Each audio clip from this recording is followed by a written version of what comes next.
ህወሓት የፕሪቶሪያውን ስምምነት በማፍረስ ጦርነትን አውጇል። ጽምዶ የአማራን ህዝብ ለማጥፋት የተቋቋመ የሴራ ፖለቲካ ነው ሲሉ የክልሉ ፖለቲከኞች ተናገሩ። ህዝቡን ያስቆጣው የፓስተሮቹ ድርጊት። ኦኬ በረኪና ጥቅም ላይ እንዳይውል ታገደ። ኢራን ከአሜሪካ ጋር ለመደራደር ፍላጎት የለኝም አለች። ሰላም ጤና ይስጥልን የተወደዳችሁና የተከበራችሁ የሀቅና ሳቅ ሚዲያ አድማጮቻችንና ተመልካቾቻችን የዕለቱን ወሳኝ መረጃ ይዘንላችሁ ቀርበናል። የሀገር ውስጥና የውጭ ዜናዎቻችንንም ወደ እናንተ እናደርሳለን። ጽምዶ የአማራን ህዝብ ለማጥፋት የተፈጠረ ያልተቀደሰ ጥምረት ነው ሲሉ በክልሉ የሚንቀሳቀሱ ፖለቲከኞች ተናገሩ። ወያኔ በአማራ ህዝብ ላይ በአንድም በሌላ መንገድ የፈጸመው ግፍ ተነግሮም ሆነ ተቆጥሮ አያልቅም ያሉት አስተያየት ሰጪዎቹ ቡድኑ በአማራ ህዝብ ላይ በይፋ በከፈተው ጦርነት ህዝቡን እጅግ ዘግናኝ በሆነ መንገድ ገሏል፣ ከቀየው አፈናቅሏል። በጭና እና በማይክድራ የፈጸመው ጥቃት እስከዛሬ ድረስ ዓለምን እያነጋገረ ነው ሲሉ ቡድኑ ዛሬ ከበፊቱ መንገድ በተለየ ሁኔታ የአማራን ህዝብ ከምድረ ገጽ የሚያጠፋበትን ስትራቴጂ ይዞ ብቅ ያለ ሲሆን ጽምዶ በሚል አደገኛ ጥምረት አማካኝነት በአማራ ህዝብ ላይ በአዲስ መልክ እልቂትን አውጇል። የጽምዶ መስራች ወያኔ ሻቢያና በአማራ ስም የሚነግደው ፋኖ ነው የሚሉት ለሀቅና ሳቅ አስተያየታቸውን የሰጡት የክልሉ ተወላጅ ፖለቲከኞች ወያኔ በራሱ መንገድ መያዝ ያልቻላቸውን ወልቃይትና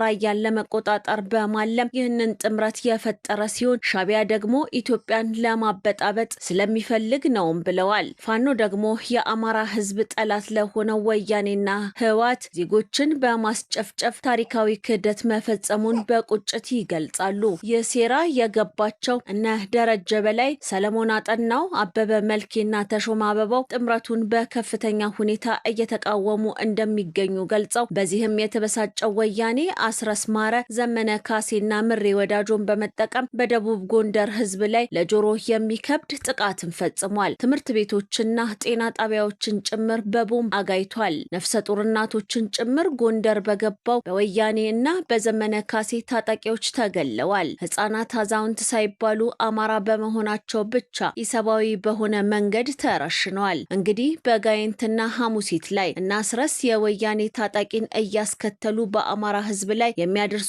ዛቻም የዚሁ አካል መሆኑን ጠቁመዋል። ወያኔ እንዲህ አይነት ጥቃቶችን በነ አስረስ አማካኝነት በሌሎች አካባቢዎች ለማስቀጥ እየተፍጨረጨረ እንደሚገኝ መረጃውን ያደረሱን የክልሉ ተወላጅ ፖለቲከኞች አረጋግጠውልናል።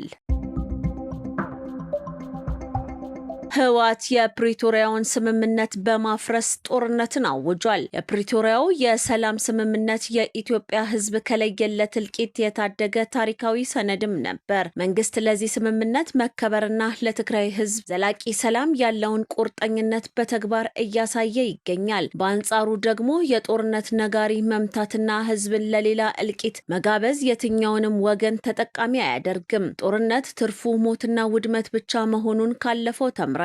ይሁንና ህወሓት የፕሪቶሪያውን ስምምነት በማፍረስ በይፋ በትግራይ ህዝብ ላይ ጦርነትን አውጇል። ከጦርነት ለማትረፍ ለሚሯሯጠው ለህወሓት ኃይል ጥቅም ለማዋል እየተደረገ ያለው ርብርብ ኢትዮጵያን ሁሉ በጽኑ ንቅ። ህወሓት የፕሪቶሪያውን ስምምነት በማፍረስም በትግራይና በኢትዮጵያ ህዝብ ላይ ጦርነት አውጇል። ኦኬ በረኪና ጥቅም ላይ እንዳይውል ንግድና ቀጠናዊ ትስስር ሚኒስቴር አሳሰበ። ኦኬ በረኪና አስገዳጅ የኢትዮጵያ ደረጃ መስፈርትን የማያሟላና የጥራት ችግር ያለበት መሆኑ ስለተረጋገጠ ህብረተሰቡ እንዳይጠቀም ሲል አሳስቧል። በተደረገው የእይታ ፍተሻ በምርቱ ላይ የአምራች ስም፣ አድራሻና ብሔራዊ የደረጃ ምልክት የሌለው መሆኑን አስገዳጅ የኢትዮጵያ ደረጃ መስፈርትን የማያሟላና የጥራት ችግር ያለበት መሆኑ ተገልጿል። በተደረገው የላቦራቶሪ የጥራት ፍተሻ ውጤት መሰረትም የተደነገገውን የጥራት መስፈርት እንደማያሟላ ተገልጿል። በመሆኑም ህብረተሰቡ እንዳይጠቀም ነጋዴ በገበያ ቦታ፣ በንግድ ሱቆችና ሱፐርማርኬቶች ውስጥ ምርቱ እንዳይሸጥ አሳስቦ ሲሸጥ የተገኘ አካል እርምጃ ይወሰድበታልም ተብሏል። የመንግስት የጸጥታ መዋቅር ለግል ዝና መጠቀሚያ ሆኗል ሲሉ አስተያየት ሰጪዎች ተናገሩ። በጂንካ ከተማ በተካሄደ የሃይማኖት መድረክ ላይ ሁለት ፓስተሮች ያሳዩት እንቅስቃሴ በብዙዎች ዘንድ ከፍተኛ ተቃውሞን አስነስቷል። ፓስተሮቹ በመንግስት የጸጥታ ኃይሎች ታጅበው መታየታቸውና ወታደራዊ መለዮ መልበሳቸው የቁጣው ዋነኛ መንስኤ ሆኗል። የመንግስት የጸጥታ መዋቅር ለግል ዝና መጠቀሚያ ሆኗል የሚል ቅሬታንም አስከትሏል።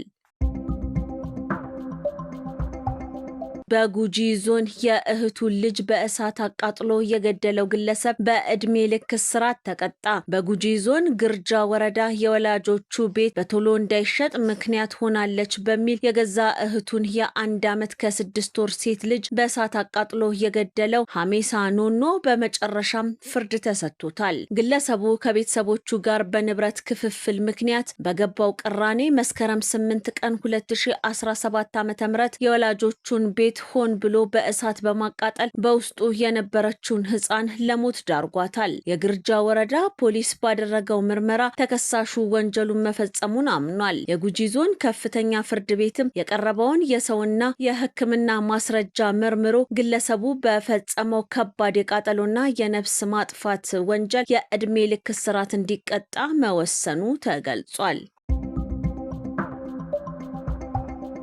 የኢራኑ የውጭ ጉዳይ ሚኒስተር አባስ አርጋቺ የትራምፕን የድርድር ጥሪ ውድቅ አድርገዋል። ጦርነቱን ሳያስቡበት ስለገቡ መውጫ አጥተዋል። 48 ሰዓታቱንም የሰረዙት ለዛ ነው እንጂ እኛ ለድርድር አልተቀመጥንም ብለዋል። የኢራኑ ከፍተኛ ዲፕሎማትና የውጭ ጉዳይ ሚኒስተር አባስ አርጋቺ ሀገራቸው ከአሜሪካ ጋር ለመደራደር ምንም አይነት ፍላጎት የላትም በማለት በግልጽ አስታውቀዋል። የዎል ስትሪት ጆርናል እንደዘገበው ሚኒስተር አርጋቺ ከአሜሪካ ጋር የሰላም ንግግር ስለመጀመሩ የሚያወሩትን መረጃ ውድቅ አድርገዋል። ይህ የኢራን ጠንካራ አቋም የተሰማው የአሜሪካው ፕሬዝዳንት ዶናልድ ትራምፕ ከኢራን ጋር ውጤታማ ውይይቶች እያደረግን ነው ካሉ በኋላ ነው። አባስ አርጋቺ ግን ይህንን አስተባብለዋል። በኢራን በኩል ምንም አይነት የድርድር ፍላጎት እንደሌለም አስገንዝበዋል። ትራምፕ ከኢራን ጋር የተደረጉ ንግግሮች ተስፋ ሰጪ በመሆናቸው በኢራን የኢነርጂ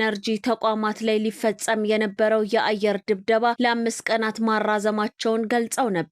ይህንን ተከትሎ የዓለም የነዳጅ ዋጋ ከ$114 ወደ $97 ዝቅ ብሏል። ምንም እንኳን ትራምፕ የሰላም ንግግር መጀመሩን ቢያበስሩም የኢራኑ ውጭ ጉዳይ ሚኒስተር ግን ይፋዊ ተቃውሟቸውን በማሰማት ለድርድር ዝግጁ እንዳልሆኑ በድጋሚ አረጋግጠዋል። ይህ በእንዲህ እንዳለ አባስ አርጋቺ በአገዛዙ ውስጥ ጠንካራና የማይበገሩ ተደራዳሪ በመሆናቸው ይታወቃሉ። የእርሳቸው ይህ አቋም በቀጣይ በቀጠናው ባለው የደህንነት ሁኔታ ላይ ምንም አይነት ተጽዕኖ ሊያሳድር እንደሚችል የፖለቲካ ተንታኞች እየተከታተሉ ይገኛሉ። ፓኪስታን በዓለም አቀፍ የሽብርተኝነት ጥቃት ለመጀመሪያ ጊዜ የአንደኝነትን ደረጃ በመያዝ በሽብር ጥቃት እጅግ የተጎዳች ሀገር ሆና ተመዝግባለች። እሁድ ይፋ የሆነው መረጃ እንደሚያመለክተው ከሆነ በፈረንጆቹ 2025 በሀገሪቱ በሽብር ጋር በተያያዘ የሟቾች ቁጥር በ6 በመቶ በመጨመር 1139 ደርሷል። ይህም ፓኪስታንን በዓለም አቀፍ ደረጃ ከፍተኛውን የሽብር ተጽዕኖ ካስተናገዱ ሀገራት ተርታ በቀዳሚነት እንድትሰለፍ አድርጓታል። ይህም በምጣኔ ሀብትና ሰላም ተቋም የታተመው የ2026 የዓለም አቀፍ የሽብርተኝነት ሪፖርት ባለፉት 2 አስርት ዓመታት ውስጥ የታዩ ዋና ዋና የሽብርተኝነት አዝማሚያዎችንና ቅጦችን በዝርዝር ያሳያል። ሪፖርቱ በዓለም ዙሪያ የሚገኙ 163 ሀገራትን ወይም የዓለምን 99.7 በመቶ ሕዝብ የሚሸፍን ሲሆን ሀገሪቱ የሽብርተኝነት ተጽዕኖ የደረሰባቸውን ደረጃ ለመለካት የተለያዩ መለኪያዎችን ይጠቀማል። ለደረጃው መመደብ እንደ መስፈርት ጥቅም ላይ የዋሉ ነጥቦች የሽብር ጥቃቶች ብዛት፣ የሟቾች ቁጥር፣ የቆሰሉ ሰዎች ብዛትና የታገቱ ሰዎች ሁኔታን ያካትታሉ። ይህ አዲስ ሪፖርት በደቡብ እስያ ቀጠና ያለውን የጸጥታ ስጋት ይበልጥ አጉልቶ ያሳየ ሲሆን ፓኪስታን አሁን ያለችበት ሁኔታ ለዓለም አቀፉ ማህበረሰብ ትልቅ መነጋገሪያ ሆኗል። የተከበራችሁና የተወደዳችሁ የሀቅና ሳቅ ሚዲያ አድማጮቻችንና ተመልካቾቻችን የዕለቱ ወሳኝ መረጃዎቻችን የተከታተላችሁትን ይመስል ነበረ። ጥሩ ጊዜ ይሁንላችሁ።